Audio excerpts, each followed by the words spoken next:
Hello student. In previous lecture we have seen the theorem and example which is subgroup of cyclic group is acyclic. Now in this lecture we are going to see theorem which is, so the statement of the theorem is, let G be a group, G be a group, and let A be the element of group G. Then first, if A has infinite order, if A has infinite order,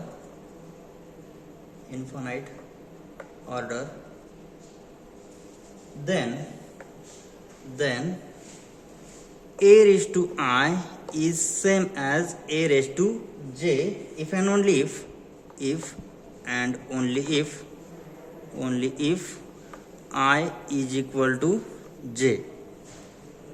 So this is the first statement, and a second statement is, if A has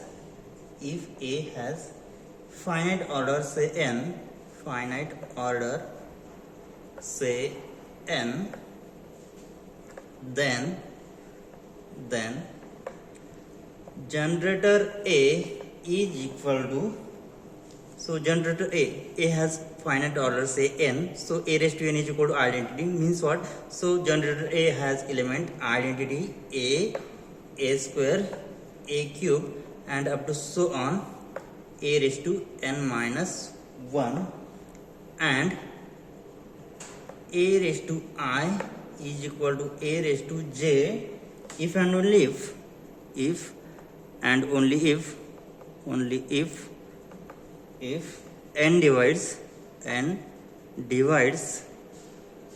divides I minus J. Okay, so we will prove this theorem. So here we have given G be a group and A be the element of that group. So first condition, A has infinite order, then we have to prove that A raised to I is equal to A raised to J if and only if I is equal to J. Means what? In first cases, if A raised to I is equal to A raised to J, then we will prove that I is equal to J. And in second condition, converse part, if I is equal to J, then we will prove that A raised to I is same as A raised to J. Okay, so here see the proof of the theorem. Now first, let if what we have, if I is equal to J, then clearly what we have, if we take base A on both sides, then clearly what we have, A raised to I will be same as A raised to J. Okay, so if I is equal to J, then we'll get A raised to I is equal to A raised to J. Hence result is obvious. Okay, so if converse part is true, now we will prove that if A raised to I is equal to A raised to J, then we will prove that I is equal to J. Now conversely,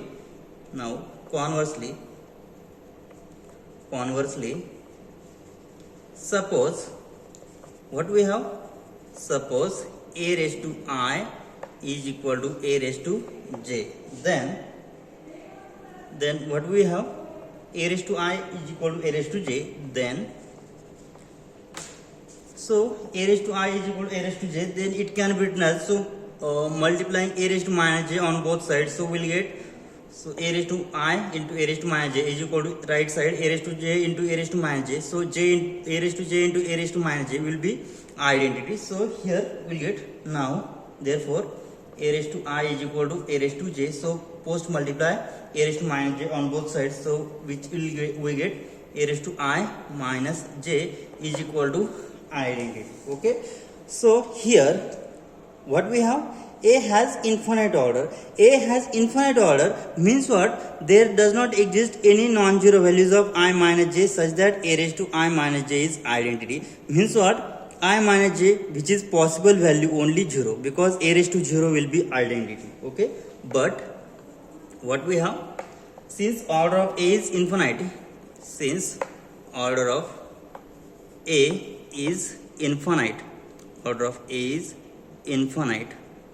right, then there does not exist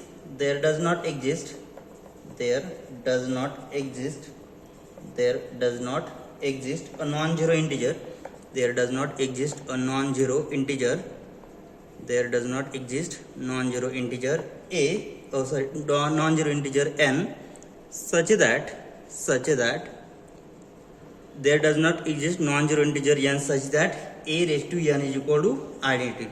Means there is no n exist, non-zero n exists such that a raised to n exists, a raised to n is equal to identity. Okay, means what? Only possible value of a raised to n is equal to identity, that n is equal to only 0. Okay, means what? I minus j will be equal to 0, then we get a raised to I minus j is equal to identity.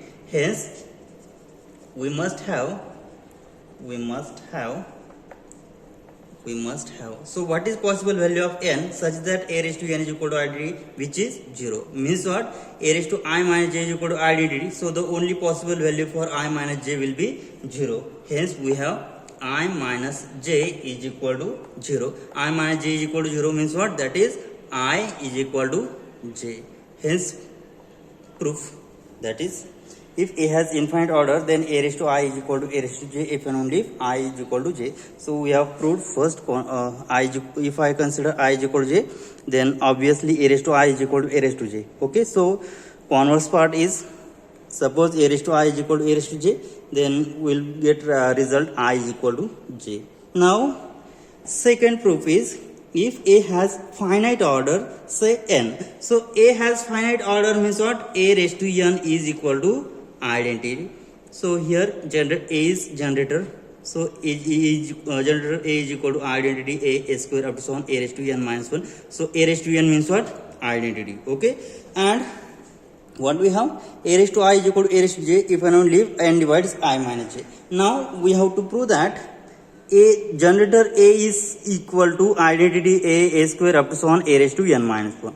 So we have the result or rule that if we have to show two sets are equal, means what? We have to show that A is equal to B. So it is sufficient to show that A is subset of B and B is subset of A. So from these two conditions we say that, so here A is subset of B means what? Every element of A is subset of every element is subset of B, and every element of B is subset of A. So it is so the condition shows that A must be equal to B, because A is subset of B and B is subset of A. So that's why we say that A is equal to B. So we'll show that here generator A is subset of identity a square up to so on a raised to n minus 1, and second condition identity a square up to so on a raised to n minus 1 is subset of generator A. Means what? Finally we say that generator A is same as identity a square up to so on a raised to n minus 1 set. Okay, now we'll prove second part of the theorem. So see the proof of second part.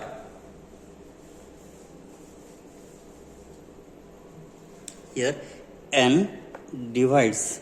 Okay, now proof of second part. So A has finite order, say which is n. Suppose that order of A which is n. Now we know that generator A, then so A is generator of the group, then we know that it is element of the power k such that k belongs to set of integer. We have what we have? Generator A is equal to, by definition of generator, cyclic group. So if A is cyclic group generated by A, then it has the element of the form a raised to k such that the k belongs to set of integers. Okay, so clearly observe that. So here look at this, k belongs to set of integer means what? After substituting values of k belongs to set of integer, then it will be get, so suppose we put k with the negative integers, then we'll get a raised to minus 2, a raised to minus 1, a raised to 0 means identity. So if I take positive integer, so here a raised to minus 3 and so on, here a square, a cube up to so on a raised to n minus 1, and a raised to n means what? Identity. Okay, so we'll get the element like this. Okay, so here we see that identity a square, a cube up to so on, which is subset of this, because this has a raised to minus 3, a raised to minus 2, a raised to minus 1. the element like this, and it has identity a square, a cube, and so on, a raised to n minus 1 element. Okay, so this is subset of this, because these elements are more elements, which is so a raised to minus 3, a raised to minus 2, a raised to minus 1 are the element extra than identity a square, a cube, and a raised to n minus 1. So that's why we say that this is subset of generator A. Okay, so here I will mention. So clearly the set which is identity a square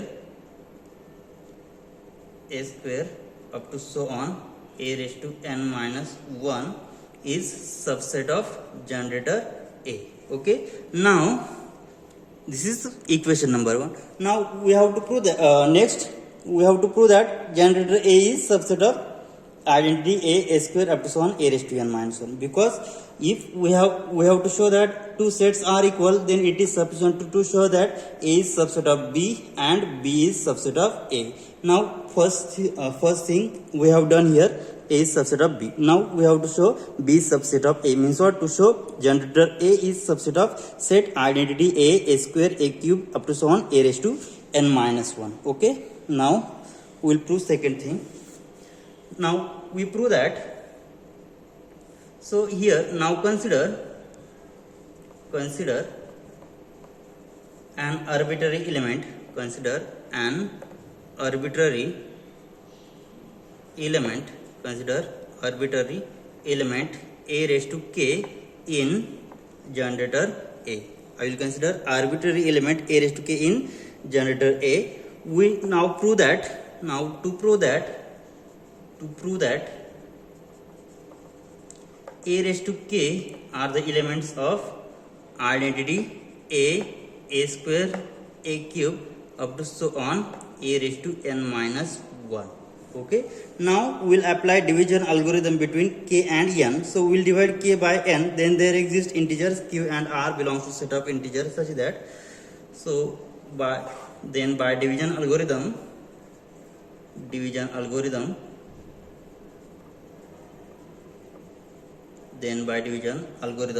there exist integers q and r belongs to set of integer such that, how it exists? So when we divide k by n, then there exists integer q plus remainder r, and condition on r is 0 less than equal to r, which is strictly less than n. Okay, so take base a on both sides. So what will happen?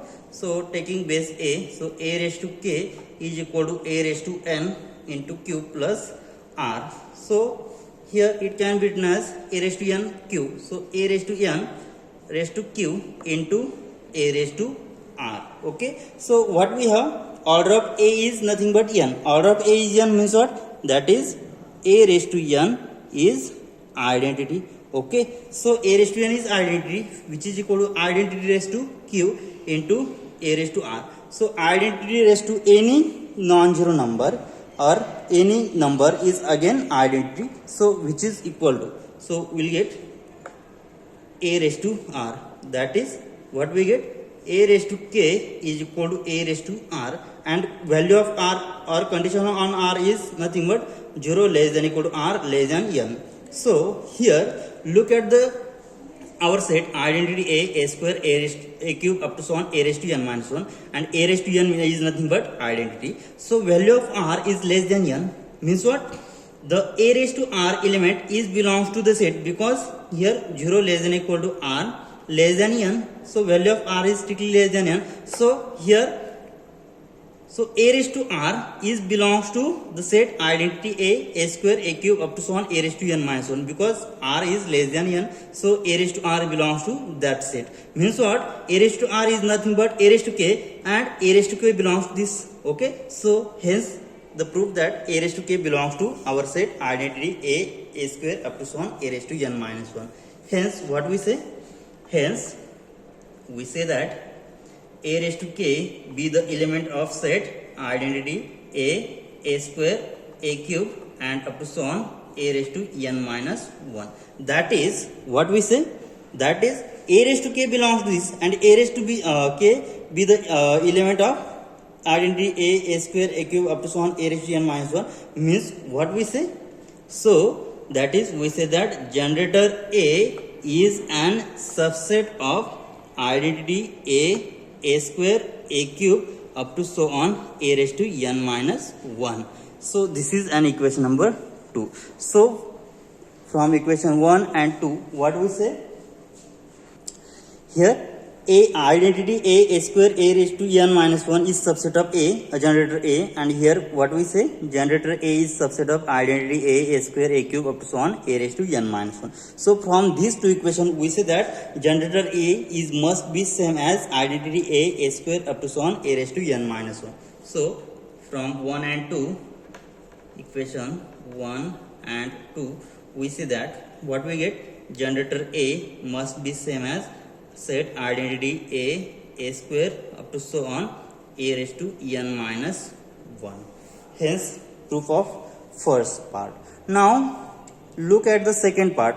We have to prove that a raised to I is equal to a raised to j if and only if n divides I minus j. Okay, so here we will prove the proof by two way. Means what? If a raised to I is equal to a raised to j, then we will prove that n divides I minus j. And in second thing, if n divides I minus j, then we will prove that a raised to I is equal to a raised to j. Now see the proof of second part. We will prove this second condition. Now assume that, so we will assume first a raised to I is equal to, here we will assume that a raised to I is equal to a raised to j, then we will prove that n divides I minus j. Now assume that a raised to I equal to a raised to j. We want to prove, what we have to prove? Our claim is n divides I minus j. So what is our claim? Our claim is n divides I minus j. Okay, now a raised to I is equal to a raised to j. So from that it can be written as, so a raised to I is equal to a raised to j means what? A raised to I minus j must be an identity. Okay, so we will apply division algorithm between I minus j and n. So what will happen? So by applying division algorithm,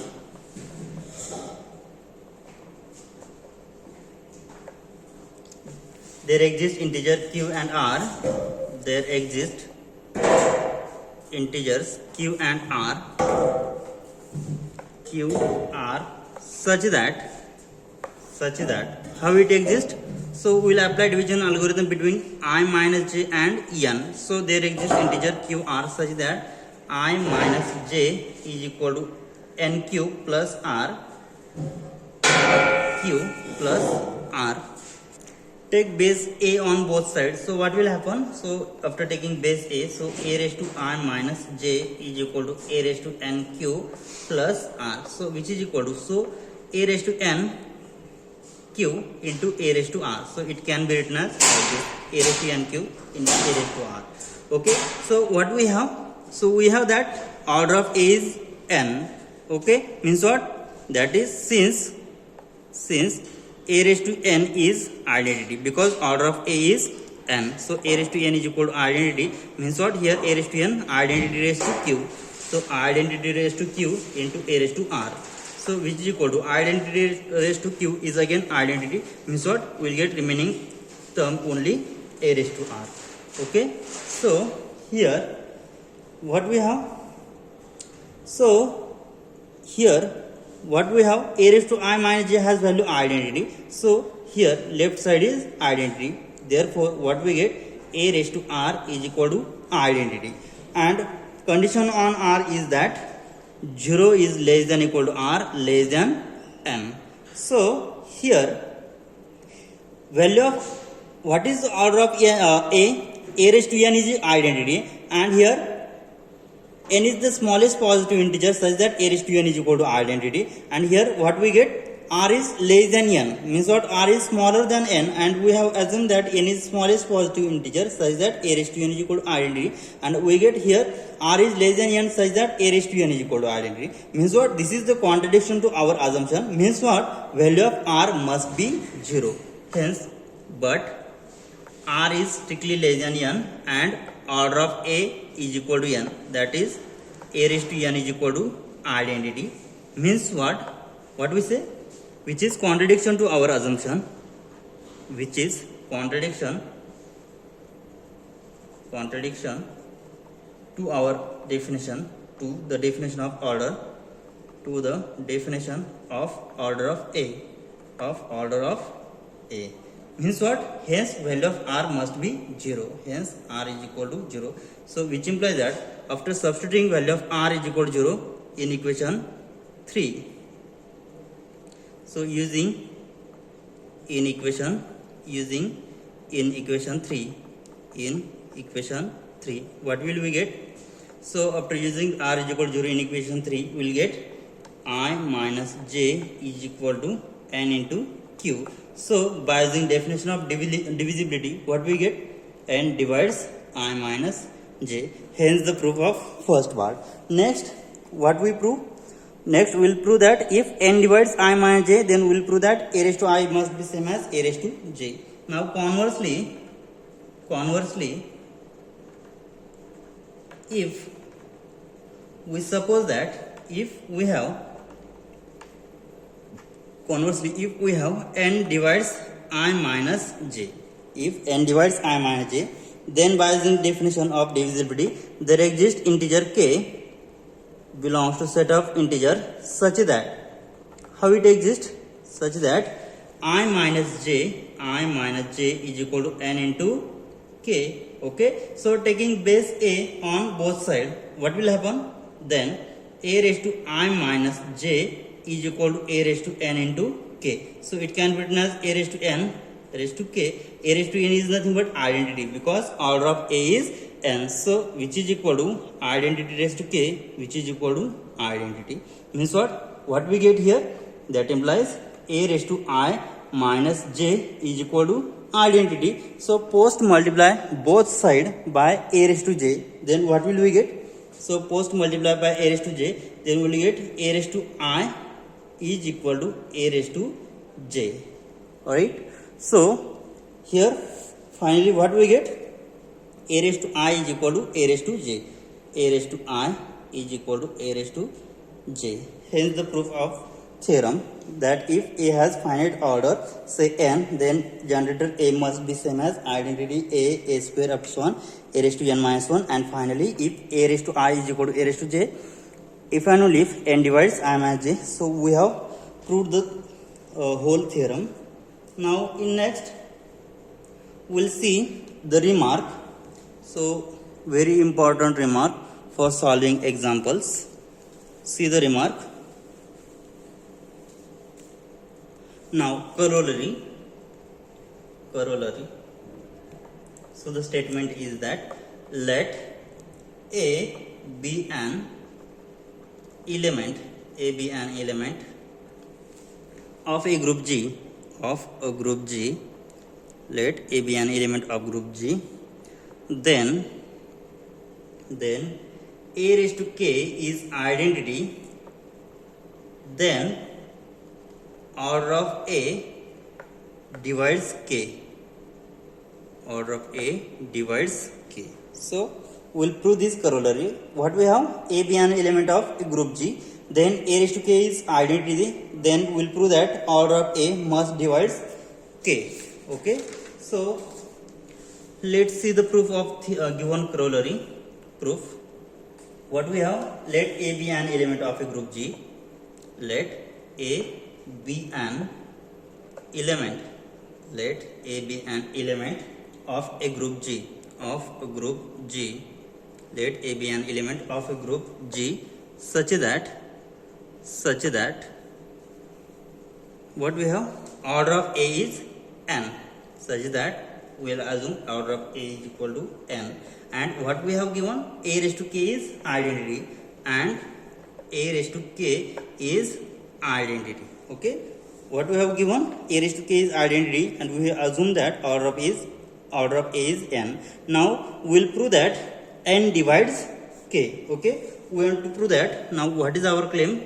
Our claim is that n divides k, means order of a divides k. Okay, now since what we have, a raised to k is identity, then it can be written as a raised to k is identity. So identity can be written as a raised to 0. Okay, that is a raised to k is same as a raised to 0. Okay, since now we have what we have, if a raised to I is equal to a raised to j, if and only if n divides I minus j. Okay, we have this result, if a raised to I is equal to a raised to j, if and only if n divides I minus j. So here a raised to k is equal to a raised to 0, means what? Order of a, so which is n must divide k minus 0. Then by above theorem, then by above result, what we have, replace I is equal to k and j is equal to 0. Then what will happen?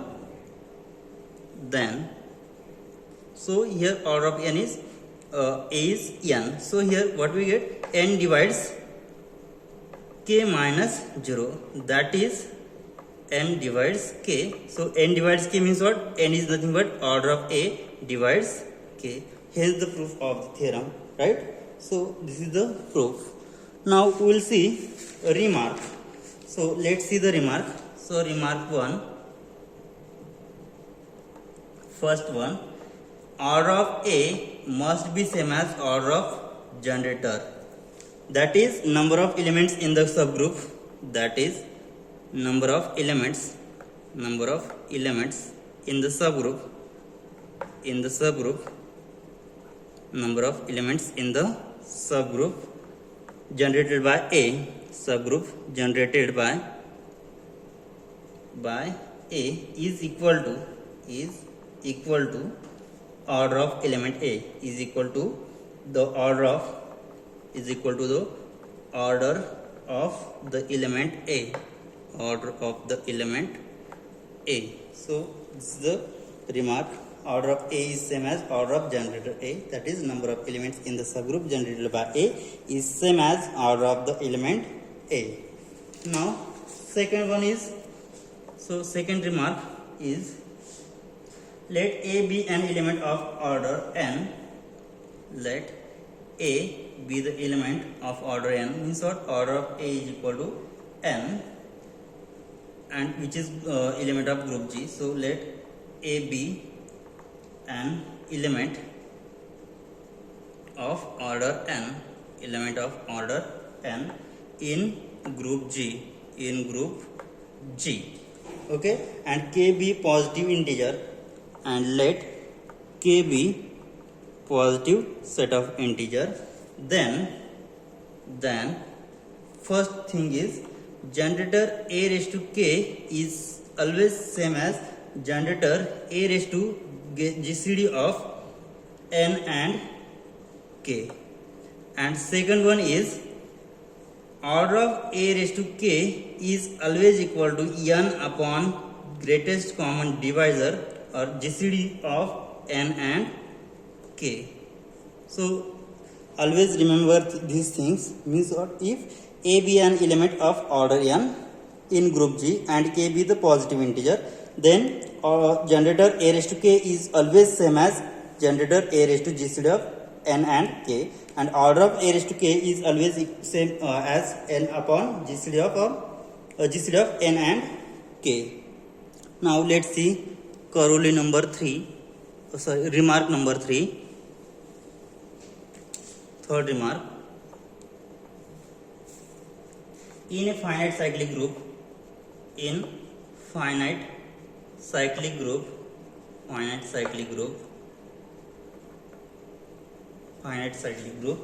the order of an element divides the order of the group. Order of an element divides the order of the group. Order of an element divides the order of the group. order of the group. That is order of A divides order of group. Means what? Order of an element always divides order of group in cyclic group. Okay. So this is third remark, and last final remark, which is fourth number. An element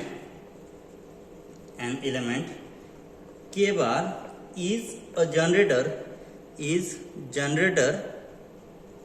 bar is generator of Zn. If and only if the greatest common divisor between n and k will be 1. GCD of n and k will be 1. So when we say that k is generator, if greatest common divisor of n and k is equal to 1, then such k is called generator of an subgroup of Zn. Okay. So these are all remarks. Okay, we will stop here. Thank you.